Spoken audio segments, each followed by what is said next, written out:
પરીક્ષા શરૂ થતા વિદ્યાર્થીઓને કુમકુમ તિલક અને ફૂલ આપી કેન્દ્ર પર પ્રવેશ અપાયો। ગુજરાત માધ્યમિક અને ઉચ્ચતર માધ્યમિક શિક્ષણ બોર્ડની ધોરણ 10 અને 12ની પરીક્ષાનો આજથી પ્રારંભ થયો છે।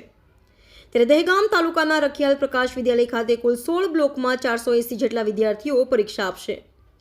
પરીક્ષા કેન્દ્રો પર બાળકોનું ચેકિંગ કરી કુમકુમ તિલક કરી પ્રવેશ આપવામાં આવ્યો હતો। બોર્ડ પરીક્ષાને પગલે અધિક જિલ્લા મેજિસ્ટ્રેટ દ્વારા સમય દરમિયાન તથા પરીક્ષાની કામગીરી પૂર્ણ ન થાય ત્યાં સુધી પરીક્ષા કેન્દ્રોની અંદર મોબાઈલ સહિતના ઇલેક્ટ્રોનિક ઉપકરણો સાથે લઈ જઈ શકાશે નહીં। પરીક્ષા સમય દરમિયાન પરીક્ષા કેન્દ્રોની 100 મીટર સુધીની ત્રિજ્યામાં ઝેરોક્સ મશીન ચાલુ રાખી શકાશે નહીં। વીજ પુરવઠો તથા આરોગ્યની પણ તકેદારી રાખવામાં આવી છે। Reporter Jayantibhai Patel, DT news live 24 Gandhinagar. હું ધોરણ 10માં અભ્યાસ કરું છું। મારું નામ પ્રિયંકા છે। હું ગુજરાતીનું પેપર આપવા આવી છું અને મારી પૂરેપૂરી તૈયારી છે। કુમાર વિઠ્ઠલદાસ શાહ, આચાર્ય પ્રકાશ વિદ્યાલય રખિયાલ।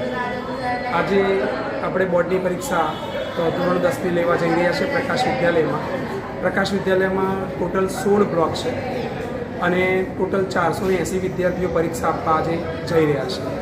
અમે બહુ સારી વ્યવસ્થા કરી છે, તમે જોઈ શકો છો। રૂમમાં બધી બેન્ચીસો સરસ વ્યવસ્થિત ગોઠવેલી છે, સારી બેન્ચીસો રાખેલી છે। જ્યારે છોકરાઓ આવશે ત્યારે અમે એમનું ફૂલથી અને સાકરથી સ્વાગત કરીશું। બોર્ડમાંથી પણ કેન્દ્ર અધિકારીઓ આવેલા છે અને બહુ સરસ રીતે અમે આજે આયોજન કરવા જઈ રહ્યા છે।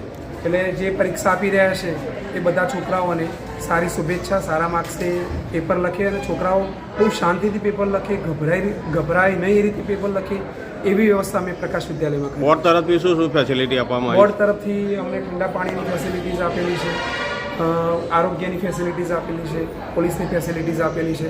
છોકરાઓ બહુ નિડરતાથી સરસ રીતે ગભરાયા વગર પેપર લખે એવી બોર્ડ તરફથી વ્યવસ્થા કરવામાં આવેલી છે।